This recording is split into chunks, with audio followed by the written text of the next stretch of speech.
सलाम नमस्ते सत श्री अकाल, मैं हूं रज़ा और आप देख रहे हैं रज़ाग्राफी का वॉर अपडेट। सबसे बड़ी खबर यह है कि इजराइल ने आखिरकार गाज़ा पे बड़े हमले शुरू कर दिए हैं। जी हां, सीज़ फायर हमेशा की तरह उसने तोड़ा और बड़ा हमला गज़ा पे कर दिया। बहाने की तलाश में था, बहाना उसे मिला। इजराइल ने बहाना ये बनाया कि हमास ने हम पर हमला किया, जिसके जवाब में हमने गाज़ा पर हवाई हमले किए हैं। दोस्तों, ये सिर्फ और सिर्फ इल्ज़ाम था। किलसा हुआ है, इजराइल चिढ़ा हुआ है और इजराइल ने खुन्नस निकालने के लिए गज़ा पर हमला कर दिया।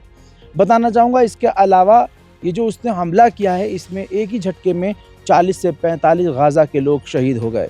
इन्ना लिल्लाहि व इन्ना इलैहि राजिऊन। हज़रात मोहतरम, इसके अलावा हमास पर इल्ज़ाम इजराइल ने ये लगाया, यानी हमला करने का बहाना एक और ये बनाया कि हमास जो है हमारी बॉडीज़ को लौटा नहीं रहा है।